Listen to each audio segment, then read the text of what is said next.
Hello everyone. Today, let's look at another wonderful story in the Bible. And I want you to listen to me very well, and I want to hear your line of thoughts. See this woman that was taken from adultery in the book of John chapter 8 from verse 3. The church leaders of that age, they called them scribes and Pharisees. They brought this woman to Jesus, holding the law of Moses very strong, that this woman should be stoned to death. You know, something came to me very strongly that today we still find this thing in churches. People are so concerned about people when it has to do with another person. They don't want to even look at their own life. Some people who are even pointing at people to be disciplined, to be driven from work, if you check them very well, they're not even living good lives.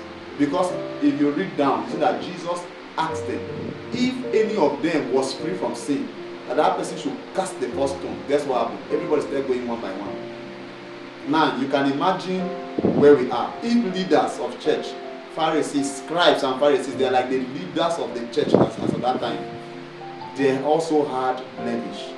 Now this to tell us that you are standing in church today is by grace. It is not a work of strength and might. The Bible says, by strength shall no man prevail. And the Bible says, it is not he that willeth, or he that even runneth. It is of the Lord that giveth grace. So for you to even be a believer and stand, it's God that gives the grace.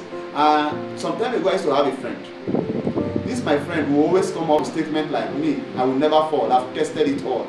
I came from the world, I have enjoyed, I've lived the life. What am I falling for? I always tell him, please say by the grace of God. This thing you see is God's grace.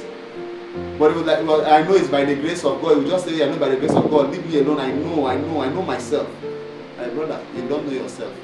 Sister, you don't know yourself. This thing is by the grace of God. It is God that gives the grace. It is God that gives the enablement. Without God, you cannot be standing.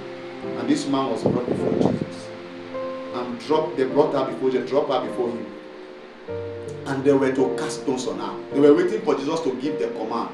Cast stones. You pastor, how do you react when such cases are brought to you? You, church leader, how do you behave when a matter is reported to you? Do you even give the person who is accused fair hearing? That's what we call the principle of fair hearing. Do you listen to them? Do you allow them express themselves? Or you just go ahead and say, cast the stones on them, destroy them? You hear people telling you this one is a bad person. God has not condemned that person because life is still in that person. As long as there is life, there is still hope. There is still hope. When you cut down a tree and the trunk is still on the ground, that trunk still have hope.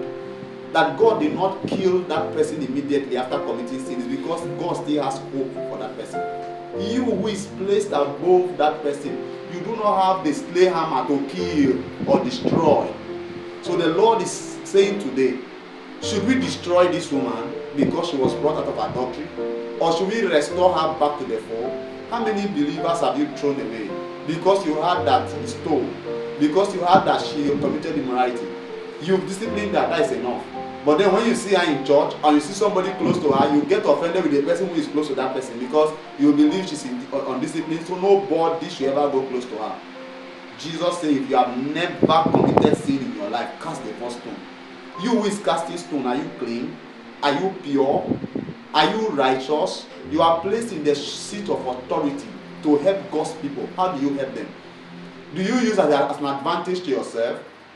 That is pride. Everything that should be done in the Christendom should be done out of love. Even discipline, it should be out of love. You want to discipline, even in your family, you want to discipline your child, it should be out of love. Do you feel pain when you do it? You are so offended, you are more angry than Jesus. You want to kill the person at once. This brother, we have been warning him, don't go close to that sister. Today, finally, you are falling. Heaven will fire you. Is that what you say? The Lord is calling us toward wisdom on how to handle God's people. I pray God will help us. Today is not just about praying. I want you to put your comment down there. Let me hear what you have to say about this story about the woman caught in adultery. Thank you very much. Have a nice day.